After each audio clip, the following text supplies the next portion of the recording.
Hello friends, मैं study 91 channel से नितिन गुप्ता आप सबका बहुत बहुत स्वागत करता हूं। दोस्तों, इसके पहले हम लोगों ने पंचायती राज व्यवस्था का वीडियो शुरू किया था, उसके बारे में बात किया। स्थानीय स्वशासन की बात करते करते हमें पूरे टाइम बीत चुके थे। मैं कोशिश यही किया था कि मैं पूरे के पूरे कमेटियाँ भी उसी चैप्टर में पढ़ा दूंगा, लेकिन जब मैंने देखा कि 20 मिनट हो गए हैं तो मुझे लगा कि नेक्स्ट वीडियो बनाना चाहिए। तो आइए यहाँ आगे बात करते हैं पंचायती राज व्यवस्था में कि किस तरह से ये स्थानीय स्वशासन को लाने के लिए किस तरह से व्यवस्थाएं बनाई जा रही थी। शुरू में जब देश आज़ाद हो गया, उसके पहले तो हम लोगों ने देख लिया कि अंग्रेज़ों ने क्या किया, कैसे प्रेसिडेंसी बनी, फिर कैसे उसका विस्तार हुआ, फिर जो है अलग अलग अंग्रेज़ों ने अलग अलग बातें कहीं किसका विस्तार होना चाहिए, फिर धीरे धीरे चीज़ें हमारे सामने आईं। तो अभी देश के आज़ादी के बाद नेहरू जी ने भी पहला प्रयास किया ही था। उन्होंने जो है सामुदायिक विकास कार्यक्रम भी चलाया और उसके तहत जो है राष्ट्रीय प्रसार सेवा को 1953 में लागू भी किया, लेकिन वो जो है असफल हो गया। क्यों असफल हो गया?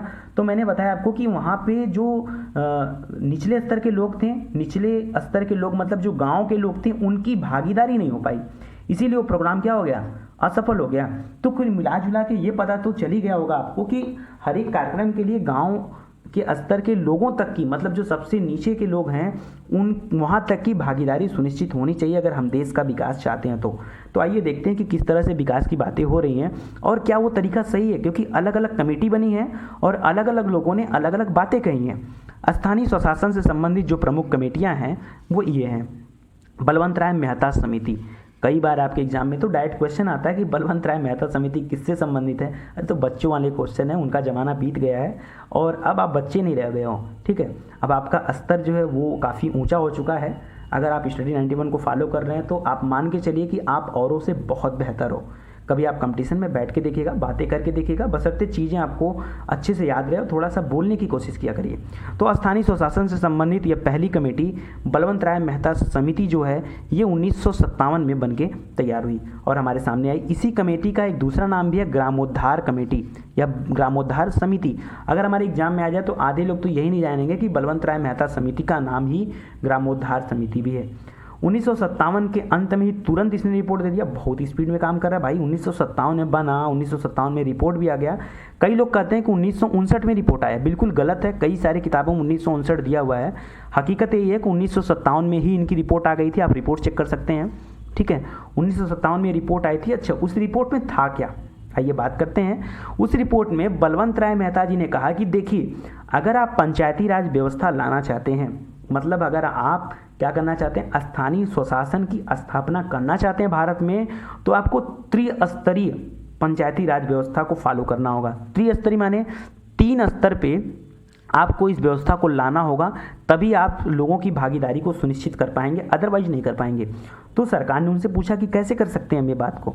तो बलवंत राय मेहता जी ने कहा कि देखिए, आपको सबसे पहले ग्राम स्तर पर ग्राम पंचायत बनाने की ज़रूरत है। ग्राम स्तर पर जो सबसे नीचे के लोग हैं, कि जो सबसे आखिरी पैनल के सबसे आखिरी लोग हैं, हमारे देश के जो आम जनता है, वहाँ तक की बातें सुनिश्चित करने के लिए सबसे पहला ध्यान हमारा उन ग्राम स्तर पे होना चाहिए और उसके लिए हम बनाएंगे ग्राम पंचायत, ठीक है, ताकि ग्राम की हर एक गाँव की समस्याएं सरकार तक आसानी से पहुँच सकें। तो ग्राम स्तर पे ग्राम पंचायत बनेगा। प्रखंड स्तर पर पंचायत समिति बनाई जाएगी। प्रखंड, कई सारे गांवों को मिलाकर एक प्रखंड तैयार किया जाता है, तो उस प्रखंड के स्तर पर पंचायत समिति होगी। यहाँ देखिए, क्षेत्र पंचायत और इस तरह का पंचायत कुछ नहीं है। तो आपको वर्ड याद रखना है, क्योंकि देखिए संविधान एक ऐसा विषय है ना दोस्तों कि यहाँ पे वर्ड टू वर्ड ही आपको बोलना है, ठीक है। अगर वर्ड टू वर्ड नहीं बोल रहे हो तो फिर आप पॉलिटी नहीं पढ़ रहे हो, ये हिस्ट्री ज्योग्राफी नहीं कि जो मन में आया बोल दें। आपको वही बोलना है जो हमारे संविधान में लिखा हुआ है या जो लोगों ने कहा हुआ है, सिर्फ वही बोलना है, उससे न ज़्यादा न उससे कम। तो ग्राम पंचायत बनना था और प्रखंड स्तर पर पंचायत समिति बनना था, ठीक है। कि ये पंचायत, देखिए गांव के स्तर पर अगर कोई मामला होता है तो उनका निपटारा जो है ग्राम पंचायत कर सकता है बिल्कुल आसानी से, और प्रखंड स्तर का अगर कोई मामला होता है तो पंचायत समिति उसको देख सकती है। देखिए, खाली मामला के लिए नहीं बनता है भाई। जो स्थानीय स्वशासन है, क्या ये खाली झगड़ा विवाद निपटारा इसी के लिए है? नहीं यार, इसका मेन उद्देश्य है कि लोगों की भागीदारी सुनिश्चित हो। और किस चीज़ में भागीदारी? तो विकास में। किस चीज़ में भागीदारी? विकास में भागीदारी भाई। वो तो मामला वाला बात जो है वो तो बाद में है, वो तो लोग देख लेते हैं, सल्टा लेते हैं, वो तो उसके लिए तमाम है, थाने हैं, पुलिस चौकी है, और जो है और भी लोग बने हैं, न्यायालय है, कचहरी है, सारे लोग मिल के निपटा लेंगे। वहाँ बहुत ज़्यादा परेशान होने की आवश्यकता नहीं है। यहाँ पे बात हो रही विकास की, कि अगर सरकार की कोई योजना केंद्र से चलती है तो गांव के एकदम आम जनता तक पहुँचे, इसके लिए कौन सा रास्ता फॉलो किया जाए। ठीक है, तो वही बात है कि ग्राम पंचायत होना चाहिए ताकि निचले स्तर पर विकास हो सके और प्रखंड स्तर पर विकास हो सके, इसके लिए पंचायत समिति होनी चाहिए। ठीक है, और जिला स्तर पर विकास हो सके, इसके लिए जिला परिषद भी होना चाहिए। तो याद रखिएगा, ग्राम पंचायत, पंचायत समिति और जिला परिषद, ये तीनों होना चाहिए। और इसी की सिफारिश पर 12 जनवरी 1958 को, भाई 57 में रिपोर्ट आया, और 58 में क्या हो गया, 58 में राष्ट्रीय विकास परिषद, नेशनल डेवलपमेंट काउंसिल, ठीक है, ने इसको स्वीकार कर लिया। ठीक है, एनडीसी, ऐसा नहीं कि एनडीसी पहले नहीं बना था, एनडीसी पहले ही बन के तैयार था। एनडीसी ने इसको स्वीकार कर लिया, इस सिफारिश को स्वीकार कर लिया। ठीक है, ये 52 में ही बन चुका था, स्टार्टिंग में ही। और इसने क्या किया, बस खाली इस चीज़ को स्वीकार कर लिया कि हाँ, आपका कहना बिल्कुल सही है बलवंत राय मेहता जी, इस तरह से काम होना चाहिए। तो बलवंत राय मेहता को इसीलिए कहा गया कि पंचायती राज व्यवस्था का वास्तुकार इनको बोला गया, या शिल्पीकार। भाई शुरू में किस तरह से व्यवस्थाएं लागू हों, इसके लिए सबसे बड़ा योगदान किसका है, BR मेहता का ही है, बलवंत राय मेहता का ही है। अगस्त 1958 में, ठीक है, आंध्र प्रदेश में प्रायोगिक तौर पर इसको चालू किया गया कि एक बार ट्रायल मारते हैं कि ये व्यवस्था सही है कि नहीं। तो ट्रायल जो वर्जन था वो कहाँ रिलीज हुआ, वो आंध्र प्रदेश में। लेकिन ट्रायल, बार बार बोल रहा हूँ मैं, ट्रायल अगस्त 1958 में इसका ट्रायल हो चुका था। फिर जब ट्रायल सक्सेसफुल हो गया तो ये हुआ कि इसको लागू किया जाए, और 2 अक्टूबर गांधी जयंती के दिन 1959 में जवाहरलाल नेहरू जी ने राजस्थान के नागौर जिले में पंचायती राज व्यवस्था की औपचारिक शुरुआत की।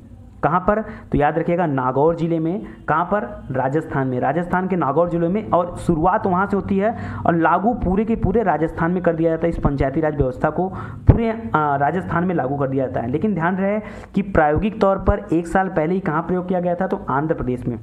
ठीक है, लेकिन अगर आपके एग्जाम में ये आता है तो आप राजस्थान बताएंगे, अगर प्रायोगिक पूछता है तो आंध्र प्रदेश बताएंगे। ठीक है, 1900 इसके बाद जब यहाँ भाई ट्रायल वर्जन सक्सेसफुल हो गया था तो राजस्थान में पूरा लागू कर दिया गया। फिर 1959 में नंबर तो आना ही था, 1959 में फिर से नंबर तो आना ही था तुरंत। इसके तत्काल बाद किसका नंबर आ गया, आंध्र प्रदेश का। 1960 में असम, तमिलनाडु, कर्नाटक भी शामिल हो गए, और 1962 आते आते महाराष्ट्र भी जो है शामिल हो गया, किसमें, पंचायती राज व्यवस्था को फॉलो करने के लिए। ठीक है, फिर आगे देखिए दोस्तों क्या होता है। इसके बाद अगली कमेटी आई अशोक मेहता समिति। ठीक है, ठीक ठाक ढंग से काम कर रही थी बलवंत राय मेहता समिति, BR मेहता समिति जो थी वो अच्छे ढंग से काम कर रही थी। उसके बाद 1977 में जब इंदिरा गांधी थी तो 1977 में क्या, जनता पार्टी की सरकार थी। ठीक है, बदल गई थी सरकार। 1977 में जनता पार्टी की सरकार आई तो उन्होंने मॉडल को चेंज करना चाहा।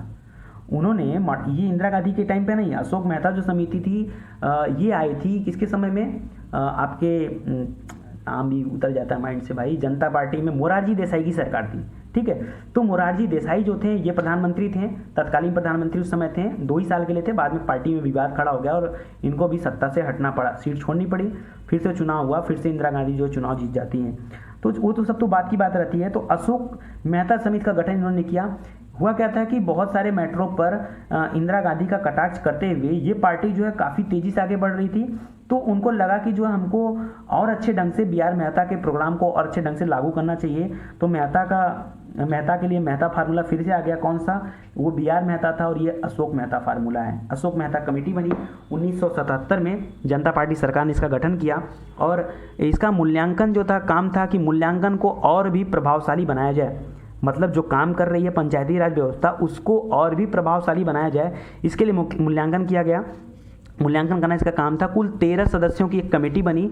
1978 में ठीक 1 साल बाद इन्होंने अपनी रिपोर्ट दी। इन्होंने कहा 3 स्तर पे पंचायत बनाने की ज़रूरत नहीं है, शासन चलाने के लिए 3 स्तर पे काम करने की ज़रूरत नहीं है, 2 स्तर पे भी काम किए जा सकते हैं। और इन्होंने जो मॉडल दिया, द्विस्तरीय पंचायत का मॉडल दिया। अब इनकी गलतियां क्या थी, आप ध्यान से समझिएगा। इन्होंने कहा भैया जिला पंचायत बना दो, तो BR मेहता ने भी तो कहा था जिला पंचायत, इन्होंने नया बोला मंडल पंचायत बना दो।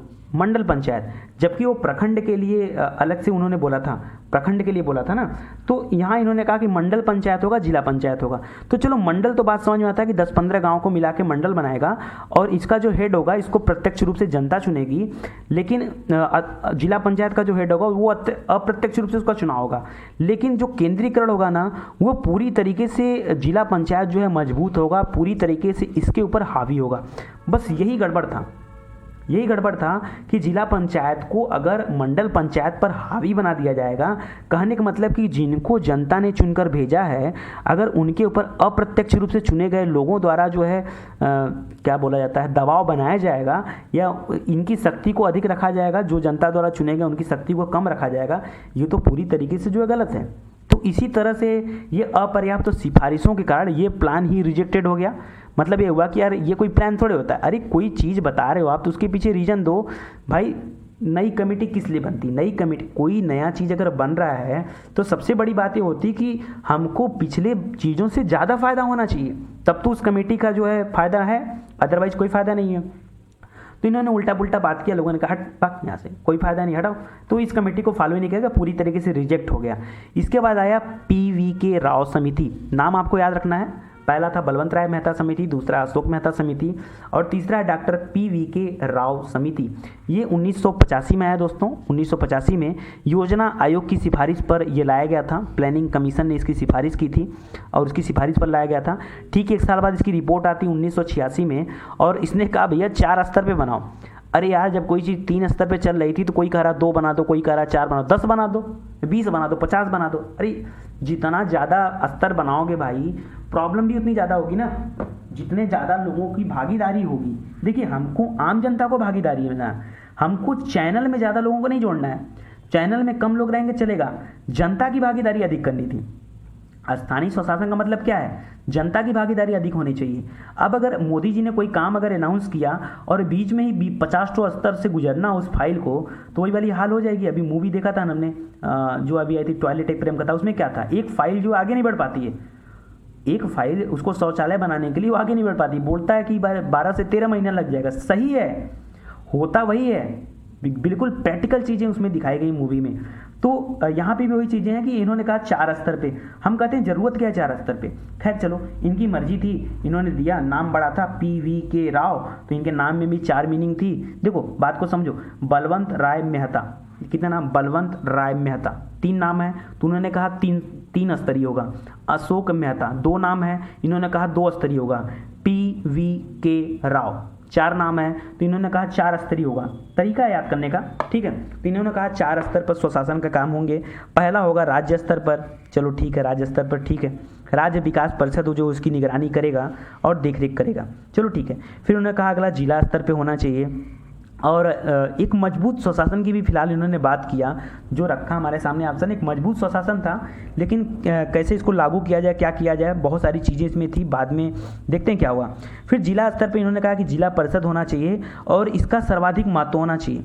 तो आज भी हमारे यहाँ जब चुनाव होता है, जिला परिषद का चुनाव होता है या जिला अध्यक्ष का, जिला पंचायत अध्यक्ष का, तो देखते हैं कि वहाँ जो है किस तरह से धांधली होती है या परेशानी होती है, ठीक है। तो आप सभी लोग जानते हैं, उसके बारे में वाकिफ़ हैं सब लोग।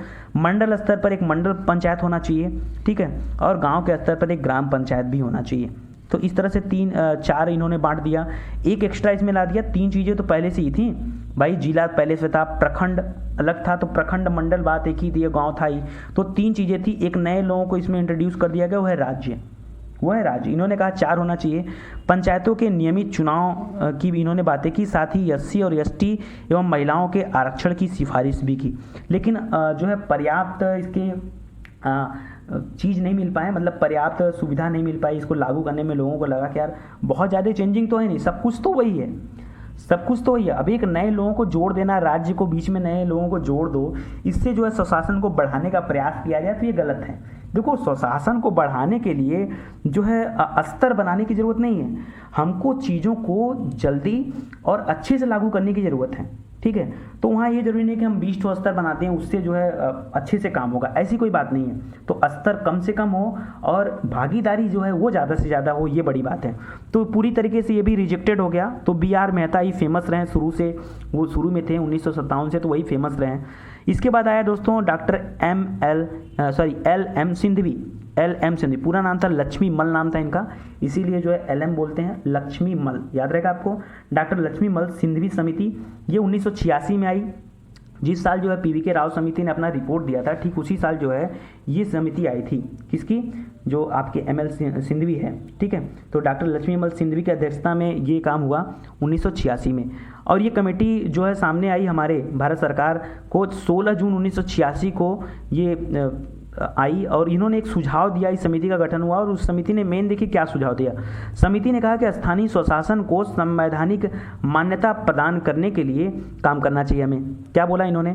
देखिए अभी आगे बात करते हैं कैसे इन्होंने सिफारिशें की है और क्या की हैं। देखिए इधर देखिए, इन्होंने 3-4 बातें कही, ठीक है, अच्छी बातें ही कही।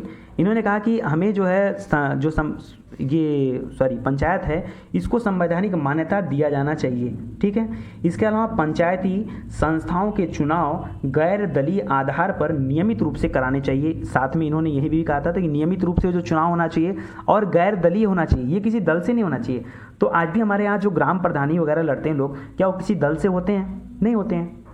क्या होते हैं? क्या कोई बोलता है कि भाई हम बीजेपी से खड़े हैं? अरे बीजेपी वहाँ नहीं होती है, वो सब जो है ऊपरी स्तर पे होते हैं। तो ये जो होते हैं दल विहीन होना चाहिए, गैर दलीय आधार पर इनका जो है चुनाव होना चाहिए। ऐसा नहीं कि जो है सत्ता, क्योंकि अगर गैर दलीय नहीं होता ना तो दिक्कतें होती कि जैसे मान लीजिए केंद्र में बीजेपी है, राज्य में बीजेपी और नीचे बीजेपी रहेगी, तो फिर भागीदारी में आम जनता का जो है रोल बड़ा ही लिमिटेड हो जाएगा।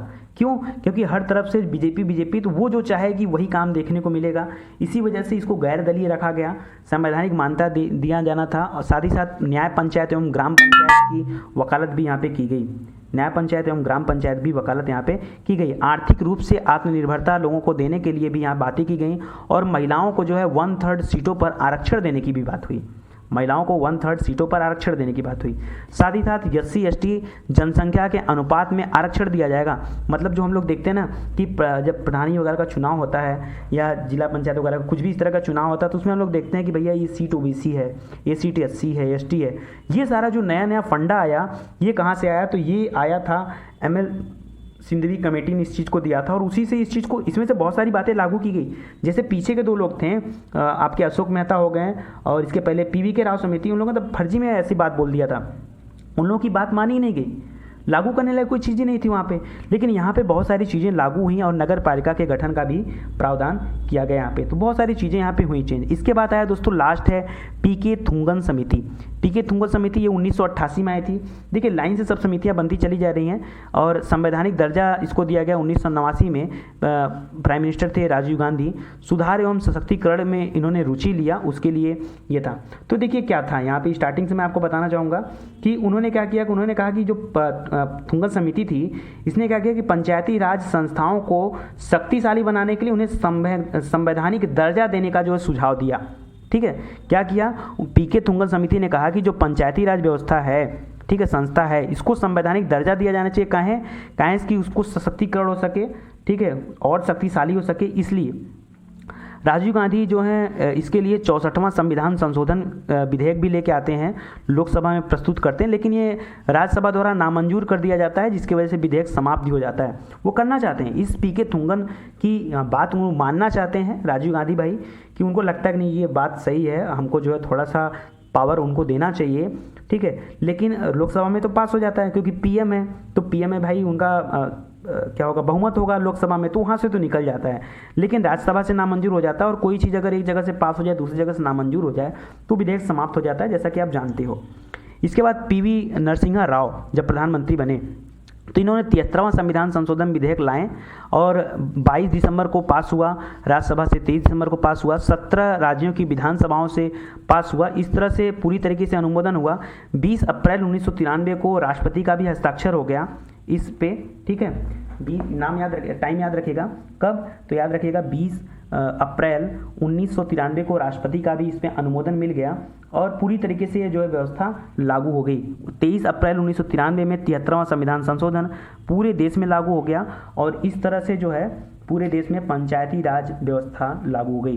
तो अभी तक जो हम लोगों ने पढ़ा, अभी हम लोगों ने पंचायती राज व्यवस्था पढ़ा नहीं, अभी हम लोगों ने पढ़ा कि स्थानीय स्वशासन से बातें शुरू हुई थी, और स्थानीय स्वशासन से लेकर के पंचायती राज तक लाने के लिए हमने बहुत सारी चीज़ें देखा। अब इसके आगे का जो वीडियो होगा वो होगा पंचायती राज व्यवस्था। हम लोग पढ़ेंगे 73वां संविधान संशोधन में आखिर क्या बातें थी। हमने यहाँ बोल तो दिया, यहाँ हमने बोल तो दिया कि भाई पीवी नरसिम्हा राव ने ऐसे ऐसे करके लागू कर लिया, लेकिन भाई इस पंचायती राज व्यवस्था में क्या बातें थी, मतलब देश को शासन चलाने के लिए कैसे क्या करेंगे, क्या इन्होंने कोई प्लान किया। तो उन सारी बातों को जानने के लिए आप अगला वीडियो देखिएगा। बहुत बहुत धन्यवाद आपका, थैंक यू सो मच। एक बात और दोस्तों, अगर वीडियो पे ऐड आता तो प्लीज़ ऐड पे आप क्लिक किया करिए। मैं आपसे विनम्र निवेदन करता हूँ, प्लीज़ ऐड पे आप क्लिक किया करिए, ऐड को पूरा देखा करिए, स्किप मत किया करिए, ठीक है। और इस चैनल को सब्सक्राइब कराइए ताकि ज़्यादा से ज़्यादा लोग इसको देख पाएँ, शेयर करिए ताकि ज़्यादा से ज़्यादा लोग भी इसके बारे में जान पाएँ। बहुत बहुत धन्यवाद आपका, थैंक यू सो मच।